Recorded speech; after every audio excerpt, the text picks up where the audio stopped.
Eto muna, happy birthday to you. Happy birthday to you. Mukhang parehas po sila sa Oblo. Birthday mga kababayan. Yung isa ay tapos na. Di ba? Ngayon naman ho, mga kababayan, isa na naman pong miyembro ng Dos Oblos, mga kababayan, ang magbe-birthday. Ayan po. Ano ba yung tinutukoy ni Mark Ramos na Dos Oblos?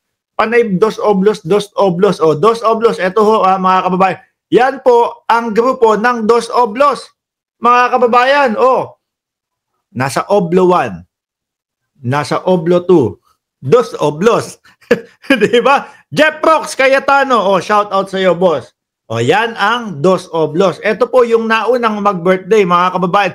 Sumunod naman po ito. Syempre, mga bossing, ang Dos Oblos, madaming mga taga-subaybay na uto-uto. Ano po? Madami ka. Yung iba, matatalino nga, nauuto niyang Dos Oblos, mga kababayan. Ito, papakita ko sa inyo. Yung isa sa nauuto ng Dos Oblos, ayan. Pagbati ni Attorney Vic Rodriguez para sa kaarawan ni Pastor Apollo Kibuloy.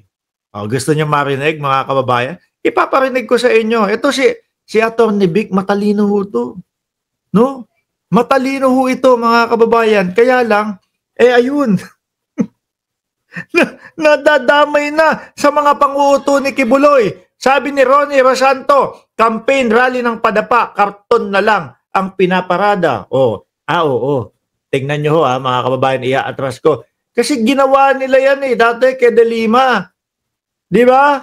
Nung nakakulong ho si dating Senador De Lima, mga kababayan, ganyan lang din ho. Kaya ngayon mukhang totoo Mukhang mapapasabi tayo, totoo pala ang karma.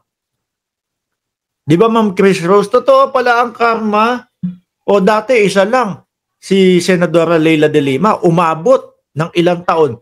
7 taon na nakakulong. Etong Dos Oblos, mga kababayan, mukhang lalagpas ho ng 7 taon. Mukhang madodoble. Kasi yung kay dating Pangulong Duterte, mga kababayan, 8 taon, hearing pa lang ho yun. Pero habang hinihearing po, mga bossing, hindi pwedeng lumabas ng kulungan o ng ICC ang dating Pangulong Duterte. Yung kay Jibuloy, kay Buloyski mga kababayan, mukhang matatagalan at mukhang mas matatagalan din kagaya nung kay Senadora Leila De Lima. Pakinggan na ho natin, yung galing Pahong North, si Vic Rodriguez, mga kababayan. Nagdaraanan, subalit... Ayan. Pagbati ni Vic Rodriguez para kay miyembro ng Dos Oblos, Jibuloy. Game. Sa aking kaibigan na nagdiriwang ng kanyang kaarawan ngayon, si Senador Pastor Apollo. Hindi pa nananalo yan, Senador na. Grabe naman yon. Sabi ni Mark Ramos, shout out, Team FB. Nandiyan si Manes, si Daymark S3S, East Rivers, Rora Biernes, Felix Erna, Mancebo, Juanillo, Henry Lescaros, Leonardo Navarro, Henry Victorio, Milagros Cabrera at Lynn BNBTR Len. Dito muna tayo kay Vic Rodriguez. Banat! Si Kibuloy, tanggapin po ninyo ang aking taus-pusong pagbati ng happy birthday sa iyo, Pastor Apollo Kibuloy. Wala bang magpapaano sa inyo dyan? Magpapailaw? Wala yung kagaya nung ginagawa na yun? Yung parang 30 days, yung kay dating Pangulong Duterte. Para kay Jibuloy, baka magselos naman yan, Baka magselos siya si Buloyski, mga kababayan. Boss Mark, bumusina ka, pa-north din ako. Eto, mas malalim ho, mga kababayan. Tanggapin mo rin ang aking paggalang, pagbati at pakimalas iyo.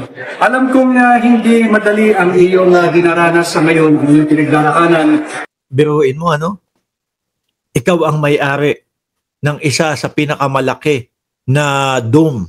Sa buong mundo ba? O sa Pilipinas lang? Di ko sure. Napakarami mong pera, napakalawak ng iyong pero sa isang pagkakamali, mga kababayan, ayun, Oblo ang katapat. Biruin mo yung ari-arian niya, napakalaki ho, mga kababayan. Pero yung kinaroroonan niya ngayon, mga boss chief amo sir, nagsusumiksik ho. Kasama pa nung mga nandoon sa oblo, mga boss chief amo sir.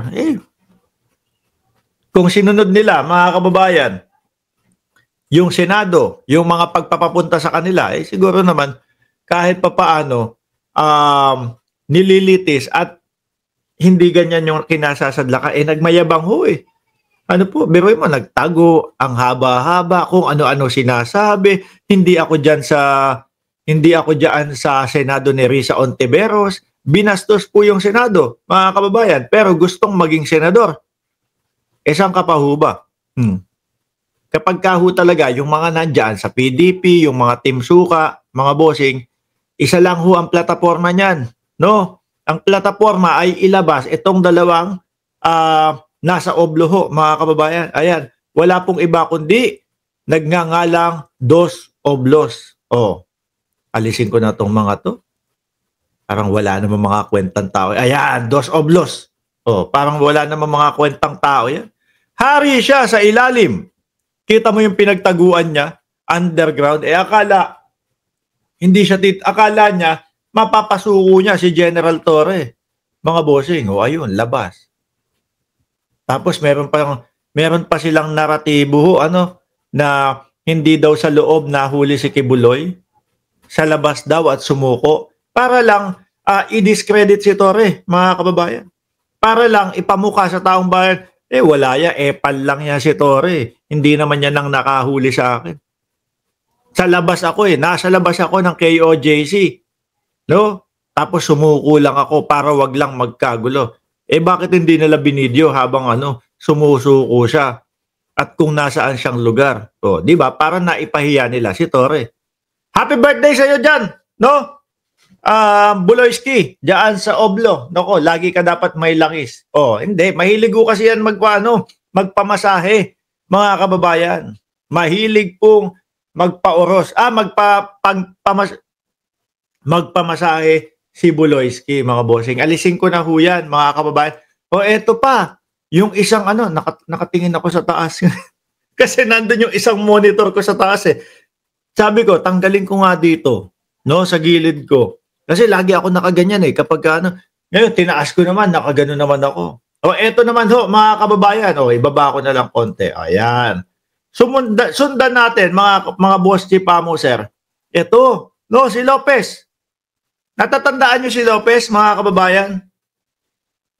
Yung pumunta ng Kongreso, tapos ang sinasabi, nag-water cannon din daw po tayo. Isa po,